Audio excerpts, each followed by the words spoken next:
The first week at a new school is supposed to be nerve-wracking, but for Leela, it was more like stepping into a lion's den. She had just moved to the city after her father's job transfer, leaving behind her old friends, her comfort zone, and the place where she felt she belonged. Walking into the crowded halls of Riverside High, she kept her head low, clutching her backpack straps tightly. She was the new girl, shy, quiet, and visibly out of place. At first, it was small things whispers when she walked by, giggles behind her back, and snide comments that were barely audible but sharp enough to cut. She ignored them, reminding herself of her dad's advice, just focus on your studies. Give it time. People will come around. But Lila had no idea just how cruel her new classmates could be. It happened one afternoon after lunch. Lila slipped into the girls' bathroom, relieved to find it empty. She wanted a few moments of peace, away from the stares and muttered insults. But as she washed her hands, the stall door behind her creaked. She didn't notice the phone camera peeking through the small crack, nor the muffled laughter that followed. Within minutes, a photo of her, taken in the most private, vulnerable place, was making the rounds in group chats across the school. By the time Layla returned to class, the damage had been done. Students smirked at her as she walked in. A few snickered openly, their phones angled toward her. She didn't even need to see the photo to know what had happened. Her face burned as she sat down, her chest tightening with humiliation. That night, alone in her room, she cried until her pillow was soaked. Why me? She thought. Why do they hate me when they don't even know me? The next day was worse. The photo had spread beyond Riverside High. Anonymous accounts had reposted it on social media. Cruel captions accompanied the image, turning her into a running joke. She tried to keep her head down, but it was impossible to ignore the whispers, the stares, the laughter. She felt exposed, violated, and powerless. But what her tormentors didn't know was that Lila wasn't weak. She had a quiet resilience, the kind that simmered beneath the surface. And as the days passed, that humiliation began to harden into something else, anger. She decided she would not let them destroy her. She would fight back, not with fists, but with her mind. Lila had always been good with technology.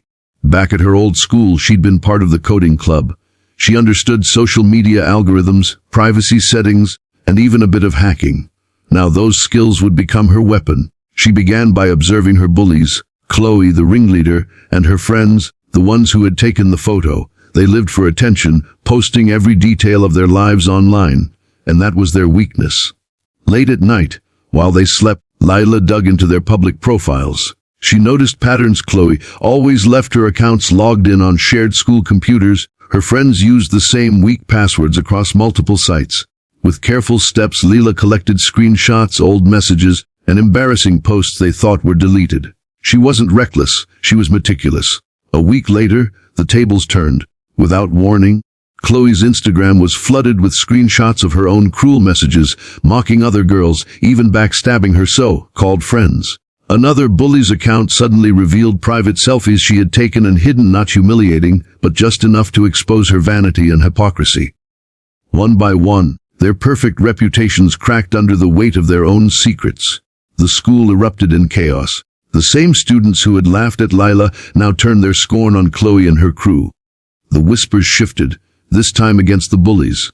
Teachers were alerted. Parents were called in. Chloe tried to blame Lila, but she had no proof. After all, Layla had been careful, covering her digital footprints like a pro. But Lila wasn't satisfied with just revenge. She wanted to take back her dignity, so, during a class presentation, when it was her turn to speak, she didn't talk about the assigned topic. Instead, she stood tall, her voice trembling at first but gaining strength as she went on. She told the entire class what it felt like to be humiliated, to be stripped of privacy, to be laughed at when you were already struggling to fit in. She didn't name names. She didn't need to.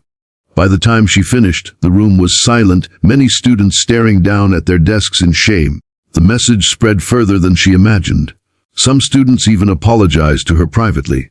A few who had laughed at her before began defending her online. The tide had turned completely. Chloe and her friends, once untouchable, found themselves isolated. They had lost their power, and Lila had reclaimed hers. The most surprising moment came a few weeks later. A younger girl, timid and nervous, approached Lila in the hallway. "They used to bully me too," she whispered. "But after what you did, I feel like I can stand up for myself now." That was when Lila realized her revenge wasn't just about payback. It was about breaking a cycle. In the end, Lila didn't just shatter the bullies. She shattered the silence. She showed everyone that cruelty doesn't have to be endured, that you can fight back in ways that are smarter, sharper, and louder than humiliation.